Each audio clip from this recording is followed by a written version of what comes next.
Hello friends, welcome back to the bench. Today we have a Mercedes-Benz C-Class key fob. Now these are pretty notorious for breaking. Actually, maybe not notorious for breaking, but when they do break, they're very difficult to replace. Coding a new key to the car doesn't require only X tool, or there's no way you can do it by closing, opening the door and all that.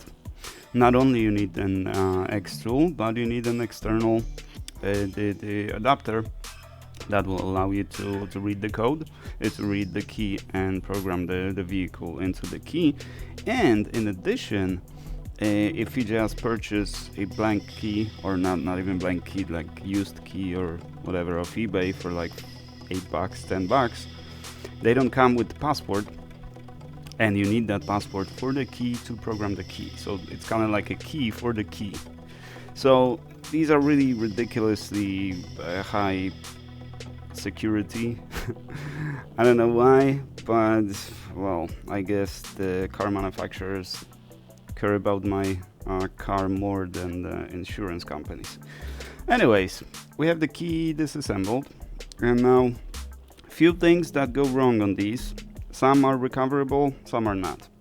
So it's always kind of a 50-50 depending on how your fob doesn't work.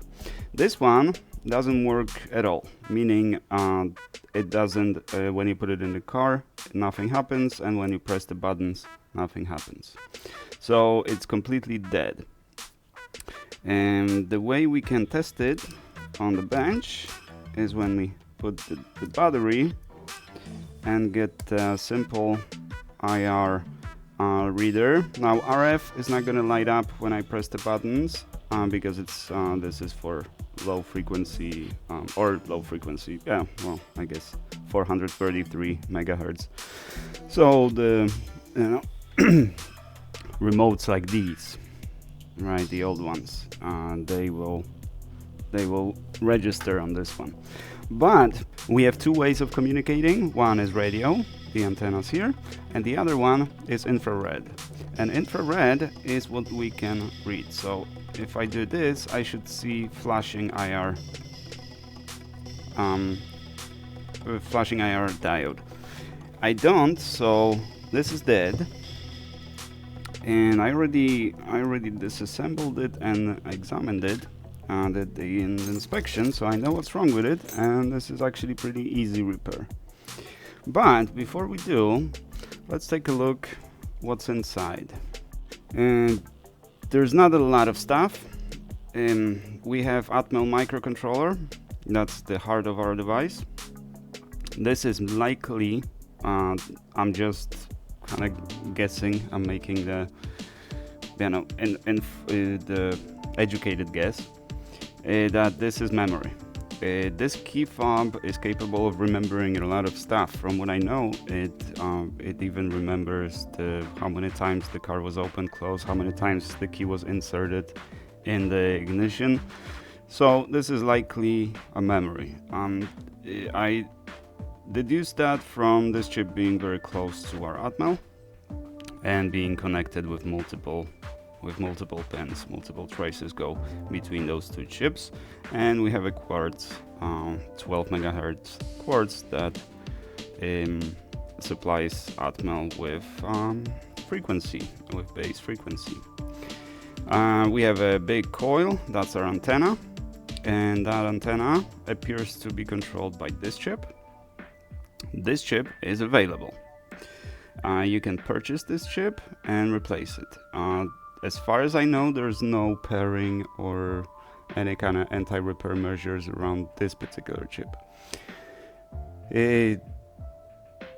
From what I can assume, this is just a radio chip. You connect the antenna to it and you send it data through some kind of I2C or SPI, whatever.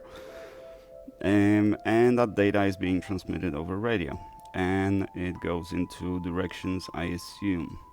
We have another quartz over here, but this one I cannot find what is the frequency of this one. And this chip no, sorry, this chip, I assume it has something to do with power. It's a lot of pins on it, but if this one is responsible for radio, this is memory, and this is MCU, then what would this one be doing? I would assume that it generates power, or converts power for it. It's mainly because I see this big cap over here. That would be my guess.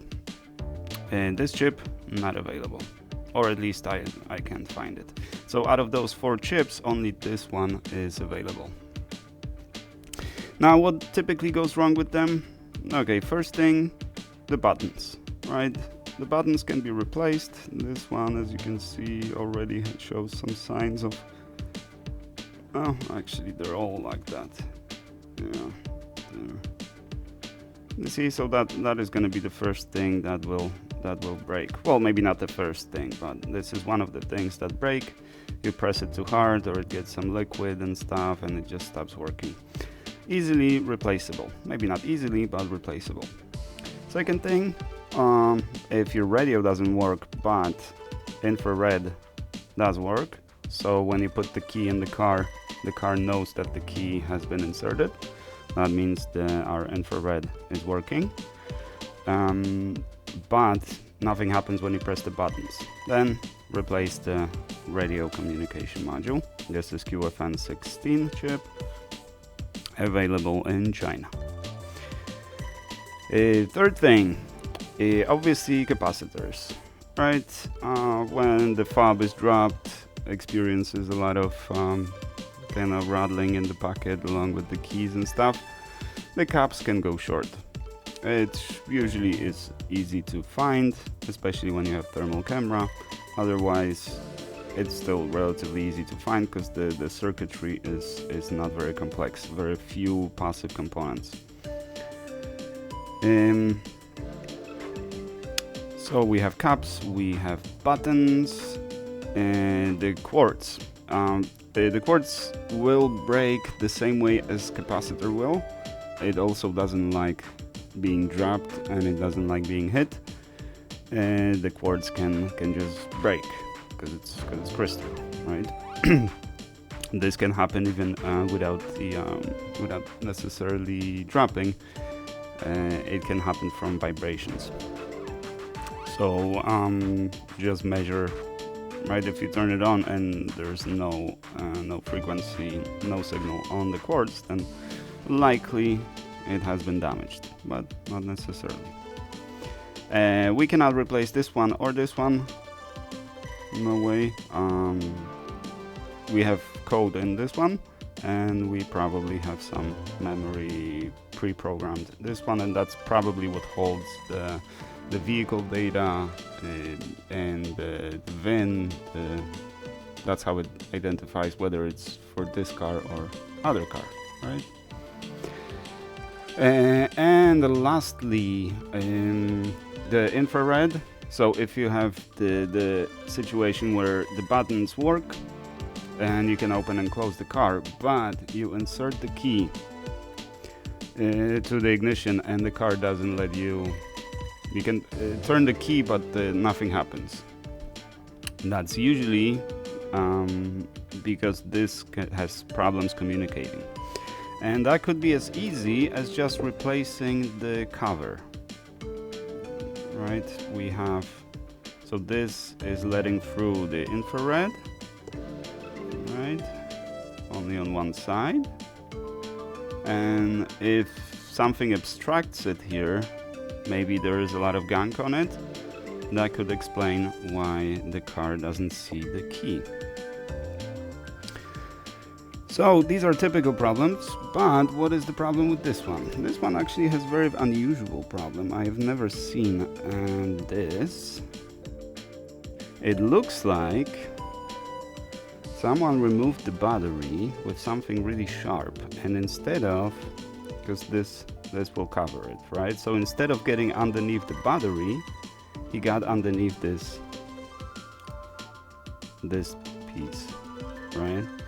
And just scratched right through the power supply rail, what do you call it, the trace. Right? So this is very easy to repair. All we need is some kind of grinding pan and some patience.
Blinking light.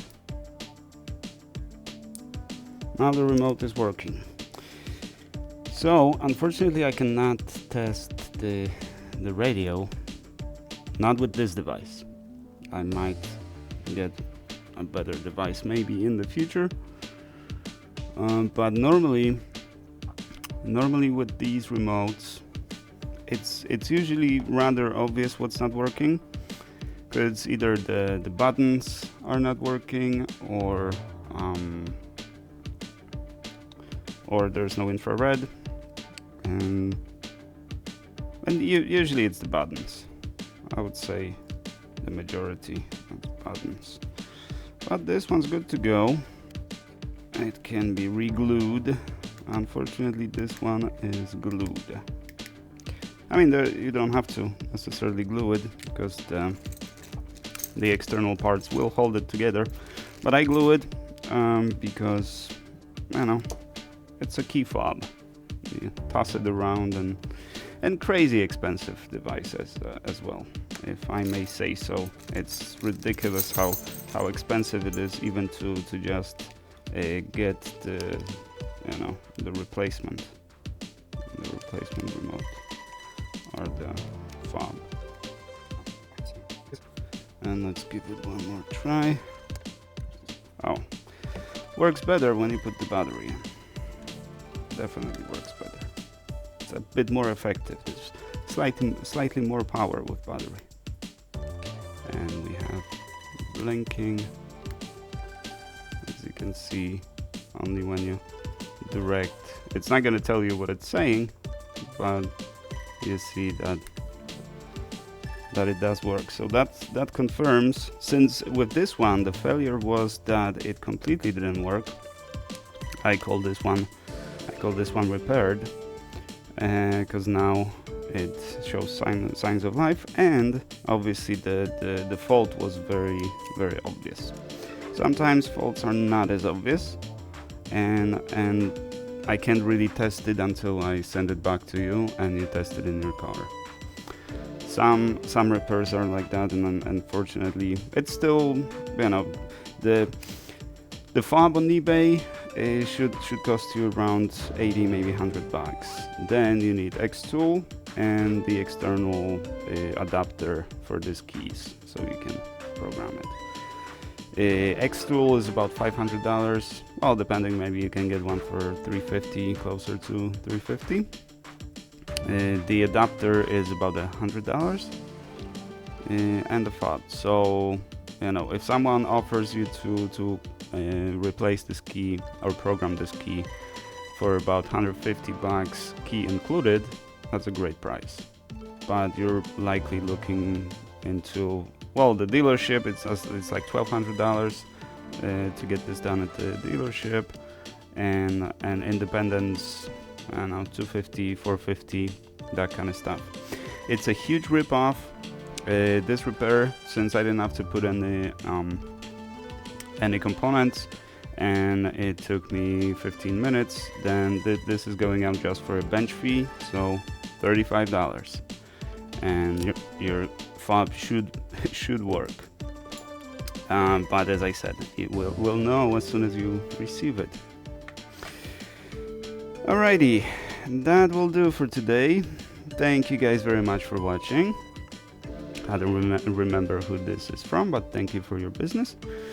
And I shall see you guys in the next one.